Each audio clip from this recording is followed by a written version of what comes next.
would say my biggest challenge would be actually knowing that you have the responsibilities of making sure that the family is all taken care of.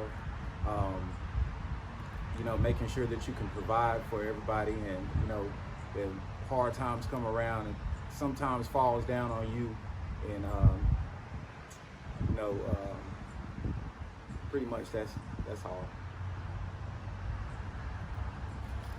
I think my biggest challenge has been building self-respect, honoring the job that I have to do as a father, and at the same time being a spouse. Um, Growing up as a man in a world that is not especially kind to people that look like I do, and passing that respect, that self-respect on to my sons.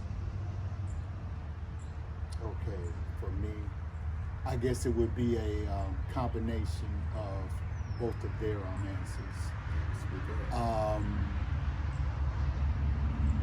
Handling the responsibility, the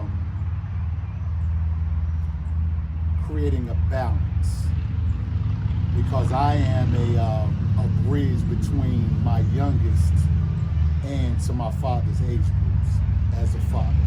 So I'm a old school and new school at the same time. Being able to deal with what goes on, in the here and now, but still acknowledging my past.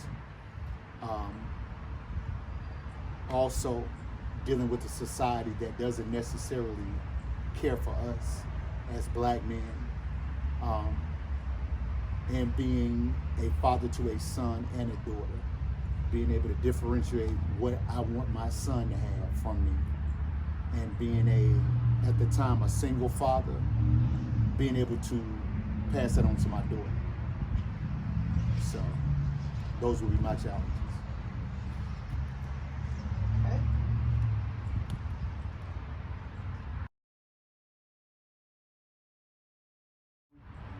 I would give them personal situations that I've been through myself. Um, you know, we're all human. We all go through, trials and tribulations. And I would just, bring up examples of things that have gone on in my past and ways that I've overcome it myself. I would think that showing grace outside of parental grace, it's sometimes trying to bridge the gap between my age and their age, and trying to be a friend in addition to being a father. Because I was blessed with my family's, particularly my oldest son, whenever I was really not old enough to understand some of the nuances of being an effective father. So sometimes I had to try my best to be his friend in addition to being that parental figure. And so that was difficult. It was really difficult trying to find a really good medium, and how to maintain the demand for respect, while at the same time say getting the love of a friend. For me, it was basically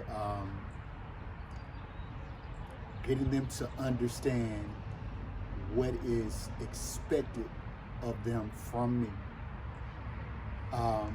Letting them know that these are the demands and the expectations, but they're minuscule to what is expected from them in society and any other aspect of their life. But it's about a test, and as long as you know that you're doing your best, you're putting out your best effort, don't let anything else affect you. That's it. If it's good enough for you, you think you're doing enough, to satisfy what the family would think about you. If it's good in God's eyes, don't care about what anybody else does or thinks or says.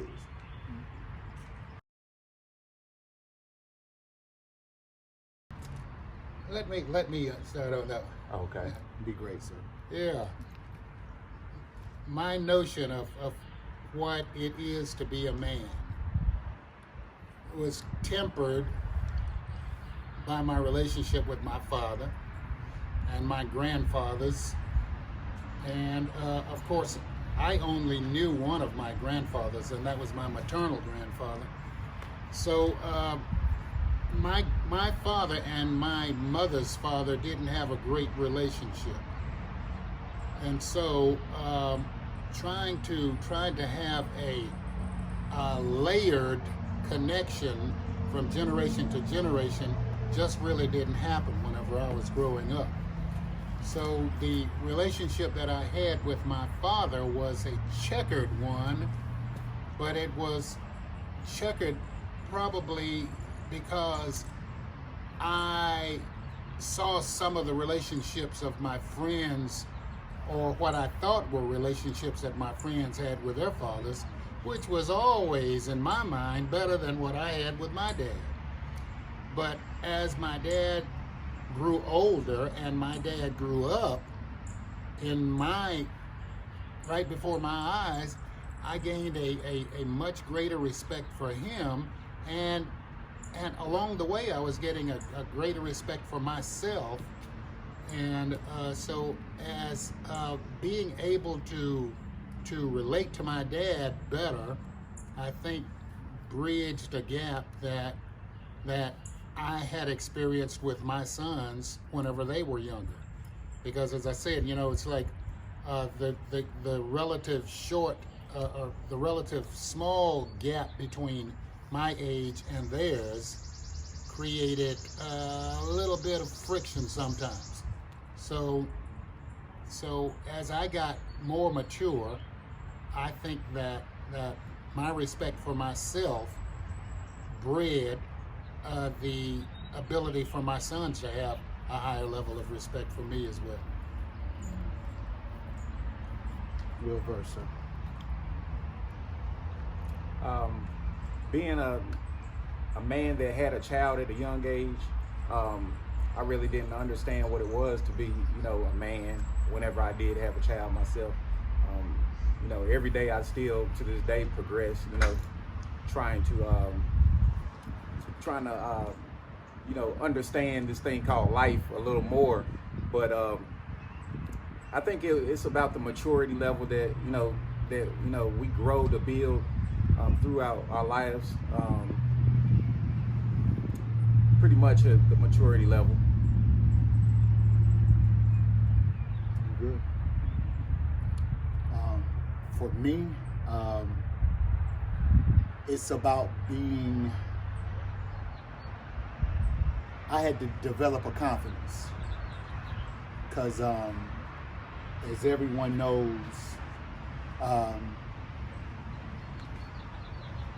or maybe everyone doesn't know, but I'm James H. Presley III. So I've had to live as the oldest son and his namesake. So there was unwritten laws, written laws, certain types of pressure. And maybe some of them weren't put on me by other folk. I might have placed them upon myself. But for me, that pressure of understanding what it is to be a man, I just had to make some mistakes. And basically, I had to figure out my own way.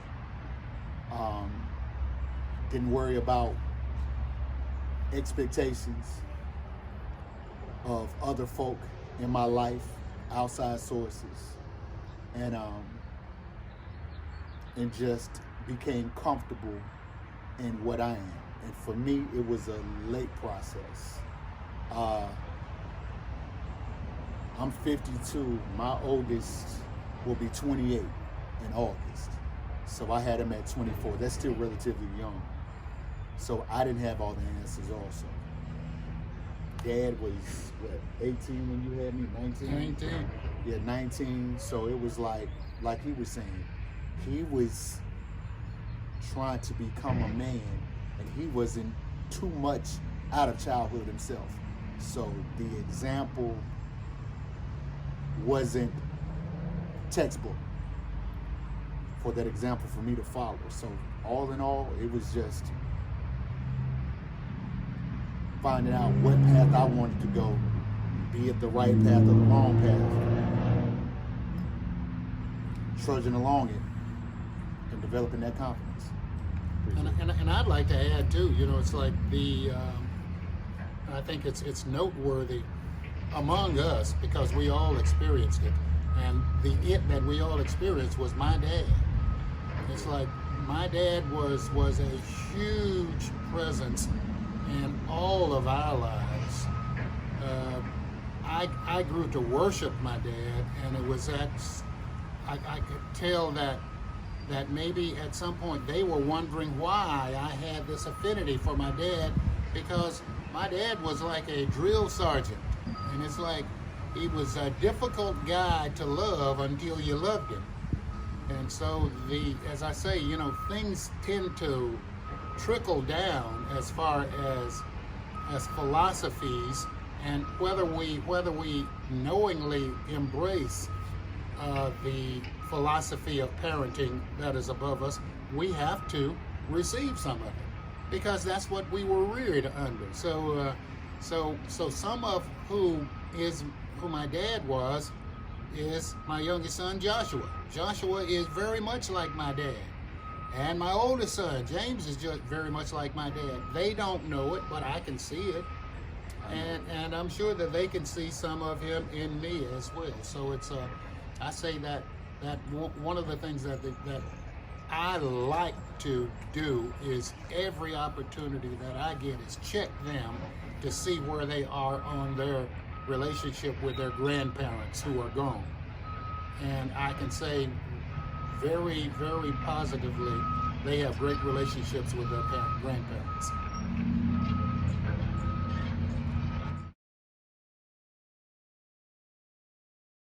I would say changing lives.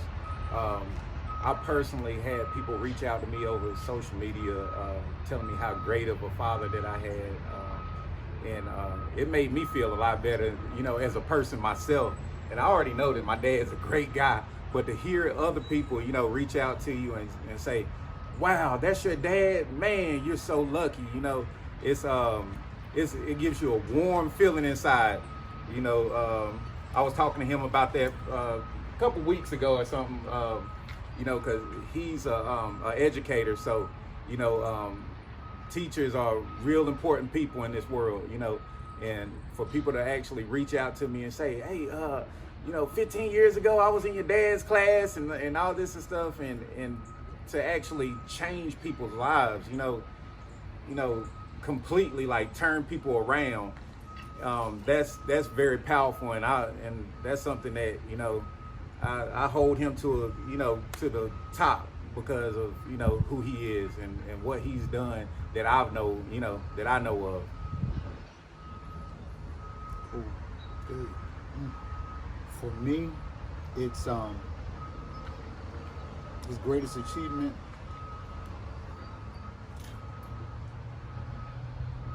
He's his own man. My dad has never conformed. He's always done it his way, for better or for worse. He doesn't follow any trends.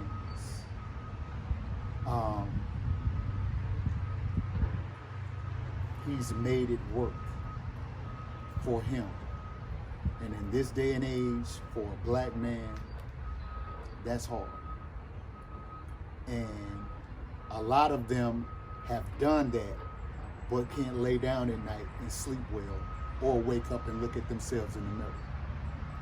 That says a lot. And even though I do a lot of stuff of trying to denounce our similarities, I can say I got that for him because I'm going down that path now. And if I have to acknowledge where I got that from and what I admire, it can say it's his greatest achievement. That's what it is. He doesn't conform to any ways. He does it his way. Let me add also, I've talked to him about this in the past also. You know, times have changed. You know, I have 2 sons myself, and to go back in time or, you know, just to go back in my memory and remember times where he took us out fishing and you know, taught us how to, you know, grow a farm and all that stuff like that. A garden, bro, not a farm. Well, a garden. But, you know, I look at my sons, and not to downplay them or nothing, but they, you know, they don't do half of the stuff that we used to do whenever we were real young. And, you know, they look at me crazy whenever I tell them, hey, take out the trash, or, you know, go do this and go do that. I'm like, we had to do that stuff. You know, that was just something that he put into us. And, you know, to actually see how times have changed and see that, you know, back in the day, he had to hold a family together and also still try to instill all these different, you know, responsibilities in us and teach us how to do this and do that. It's really impressive, because, you know, it's hard out here to actually raise a child. It really is. Well, you know, we have always been buddies, you know, as I say, you know, because Josh talks about fishing. The times that we have spent fishing and laughing and cleaning fish and cooking fish and eating fish, and all of them, and swimming and scouts. All of them were scouts, and all of them were musicians, and it's like, and I saw it all, and I was there, you know. I kind of envied all 4 of my sons, because they could do things better than I could. They were better than I. Say that one more time. Yeah, they were better than I. And it's like, and they always were better than I. But, you know, I was just such a demanding dad, and it's like, I think I got that once again from my rearing. It's like, people expect much of your family. And so it's like, you have to give more than people expect. And it's like this son right here and I, over the past, from 2005 to 2019, were entertainers together. We performed on stages from the far north to the far south, and that's one of the blessings of my life, is to have seen him grow into the entertainer that he is now, the professional he is. And all 4 of my sons are independent businessmen. They have their own businesses. And I can't say that it was something that I dropped on them, but it's like, it's something that they found within themselves, and they gathered from their environments and created their own businesses. And so I'm not proud of it, because it's like, it's nothing that I did, but I sit back and I am honored to be their father and their friend. And I can say that with a surety. I am their friend. Wow. Very good question. I just, in all honesty, I can say that the biggest problem for me as a child growing up was the biggest child that they had. Was the biggest problem that they had, and is the biggest problem that their sons have today. And it's being a black man in this country. And so it's like, those things have not changed. And from my perspective, and they have to temper how much they listen to me talk about this, because they have to hear me talk about it all the time. I don't believe it'll ever change. I think that it is incumbent on us as black men to recognize that we are pilgrims in a place that really will never accept us as equals, but we can make it very well in spite of that. So it's almost as though we are amoebas in a in a lake full of paramecia, and it's like the paramecia get around a whole lot easier. They have an advantage, but it's like the amoeba still thrive, and we can still thrive even though we will never achieve what we see those people out there achieving. It's like we have to recognize that maybe it's not for you to have everything that you see or everything that you would like to have. Be okay with being your best. And that's what I talked about earlier. Be your best. You might not be the best, but be your best. And so that is really what they have had to listen to me subliminally and sometimes just openly say. It's like, I don't care what they have or who they are. It's like, this is what I expect of you.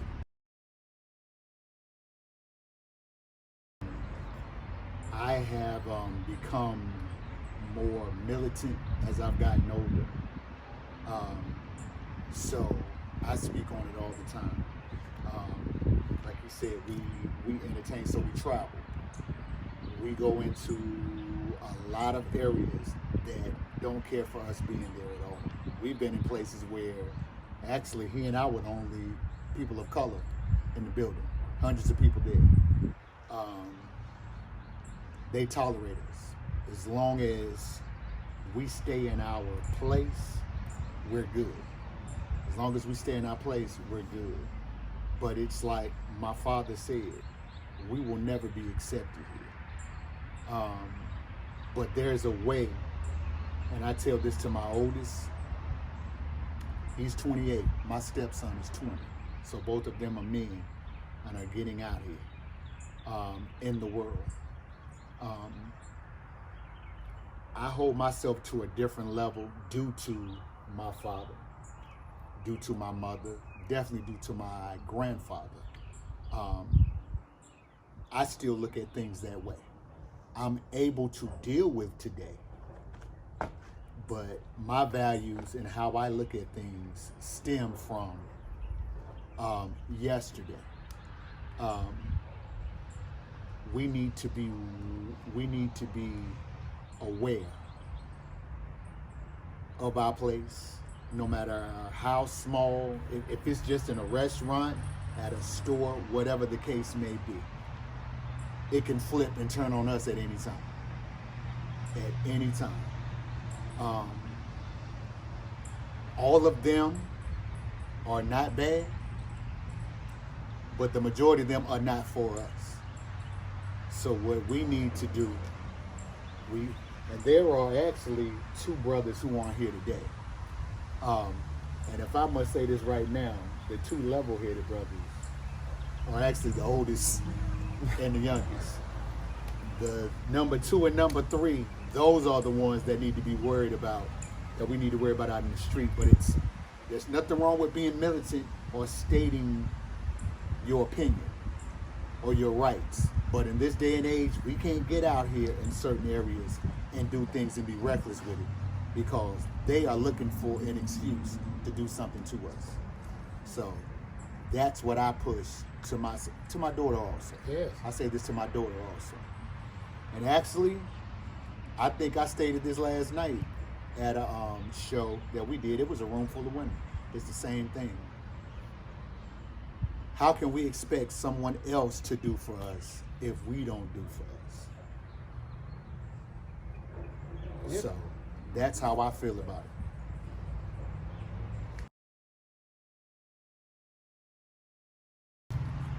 I would say just wanting the best for your children, being, someone that will actually give your children your all, even if it's not your children. My dad, he gives everybody his all. If he knows that you're good people, he's definitely gonna make sure that he treats you the way that you deserve to be treated. I think that that's something that I see in myself. I actually want the best for my children, and would do anything that I can to help them get to, you know, where they need to be in life, whether it's you know, mentally, or, you know, helping them out with any situation that they have that they need help with, you know, going that extra level, you know, trying to help out. And that's what I see in him that I see in myself.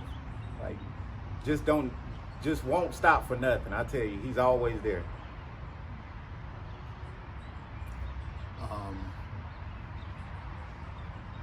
I'm the funny one with my dad because I'm J3. You look just like your dad. You're just this, that, and the other. And I spent forever trying to deny that. But I have my moments when I can look in the mirror at something like, damn, I do look like this dude. Or mannerisms, things like that. I see that coming out more and more the older that I get. It's weird, but it is what it is. I am my father's son. Also, like I was saying before, he doesn't conform to anything. He does things his way. And he's always been like that. I can see that progressing in me also.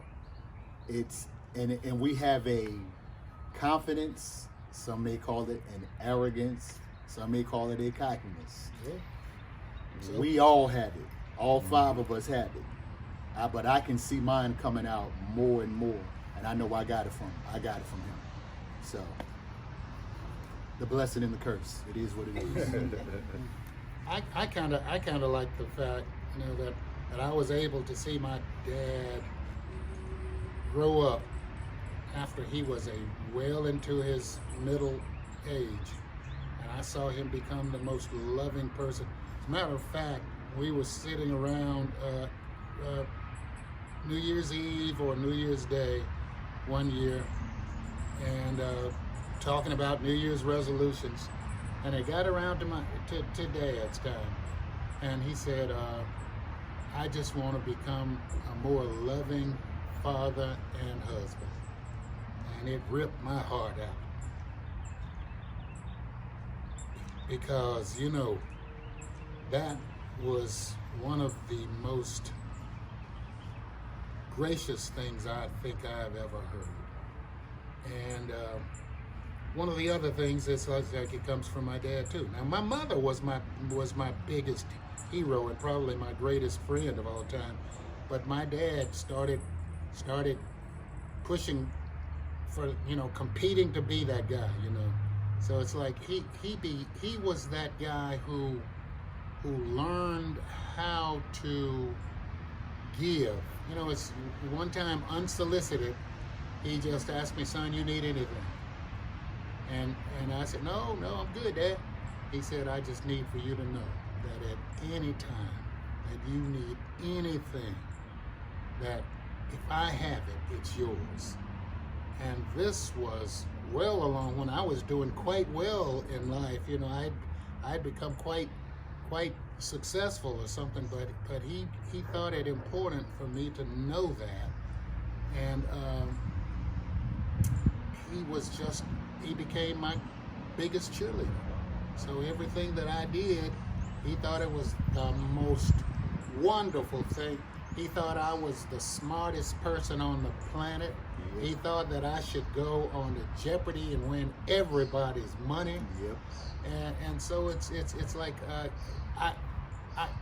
these guys, the relationship, as I say, from oldest to youngest, and the two that are between them, it's like there is a continuity of love. And they are all, let's see, James and Bryant have a biological mother, and Joshua and Jordan have a biological mother.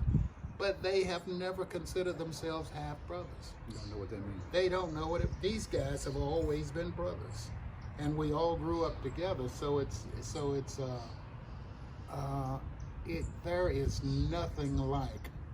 there's nothing like the blessing to me of being gifted with children, but whenever a man is gifted with sons, and he doesn't fall on his knees and be thankful for the legacy, it's like he's selling himself short. So let me stop.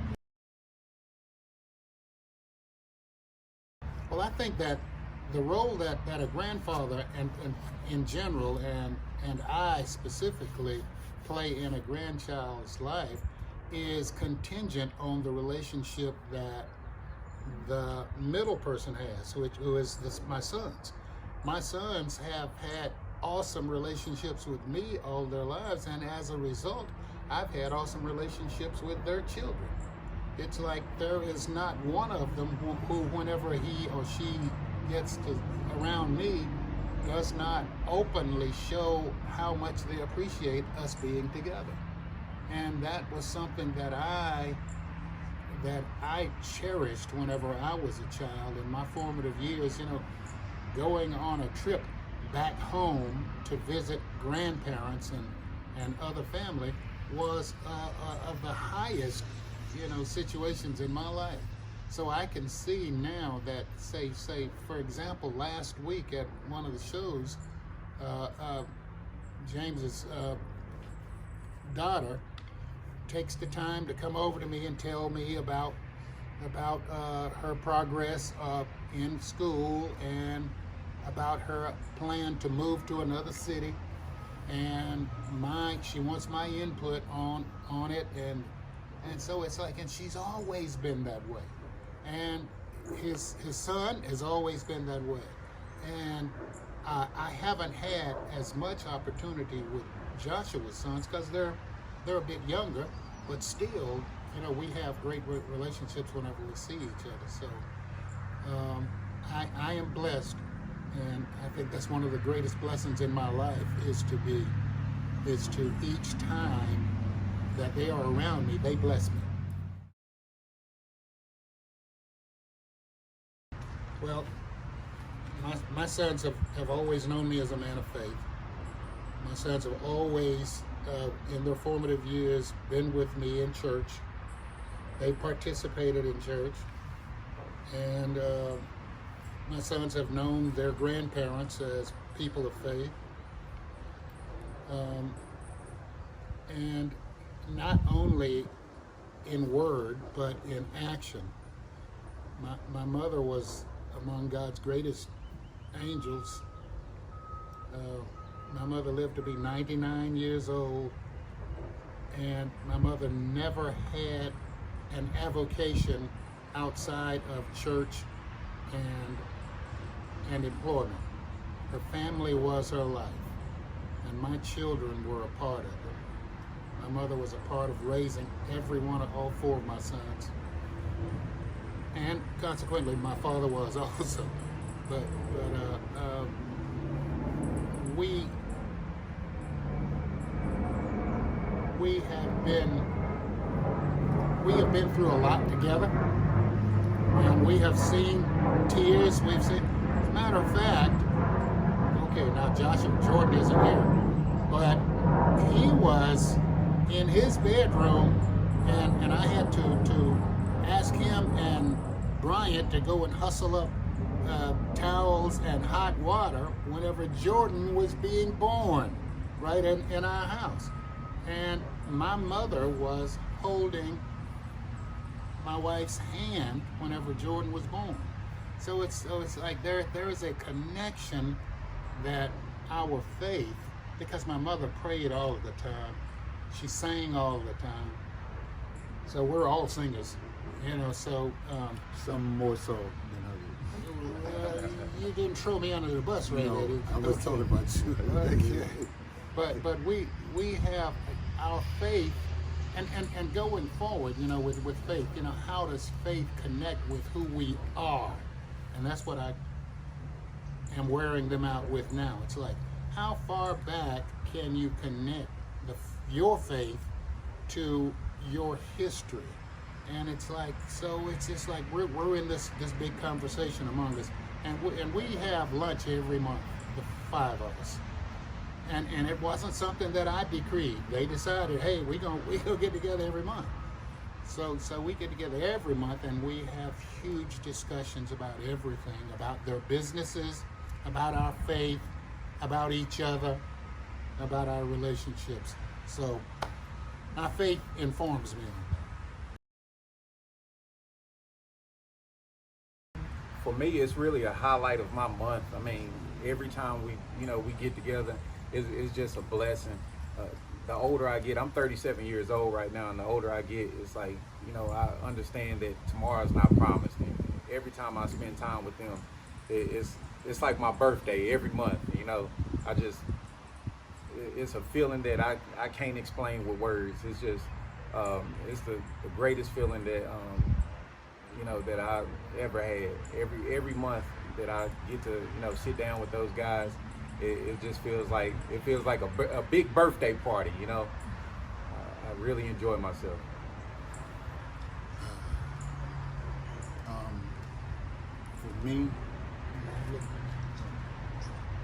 For me, it's it allows me to hold on to something that is I'm not saying it's gone, but you can't get time back. But I say this to my wife all the time. It's with my children and with my brothers. I can remember when he was born. I can remember, like he was talking about, the birth of the house. That was the number 3 brother, Jordan. I was there. And even though we've gotten older, Brian and I are the 2 oldest. We used to watch the Flintstones when we were younger. So our nicknames are Fred and Barney.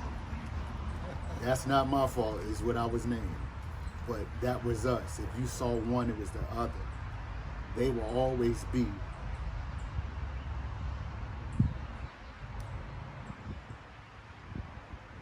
Take your time.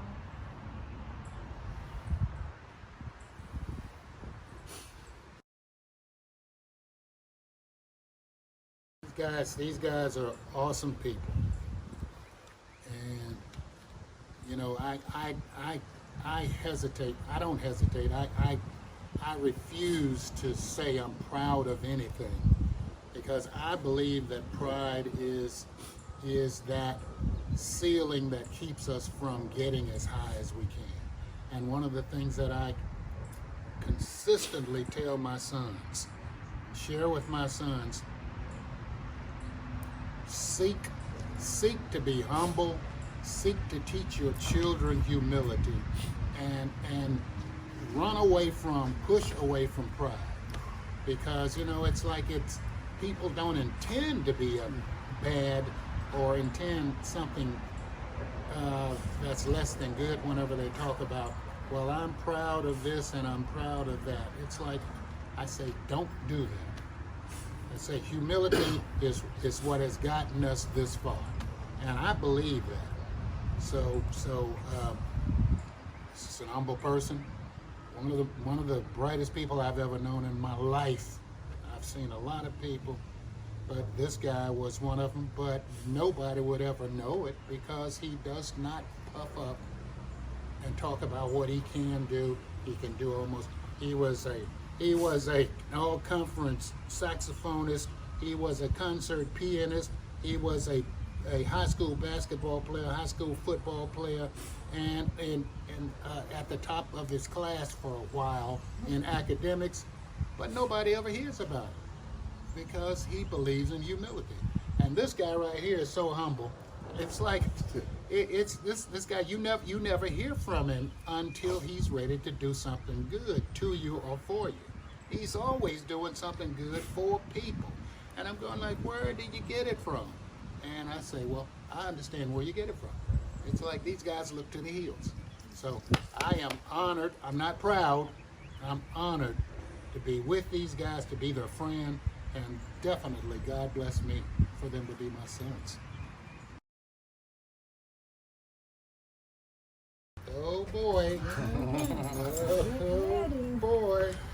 Get ready, get ready, get ready.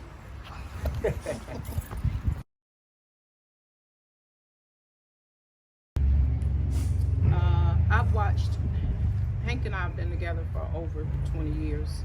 And so I think Josh was maybe 13 when we first started dating. And so I watched them grow. I watched him be a dad that tried to make sure that they had what they need. If he had it, they could have it.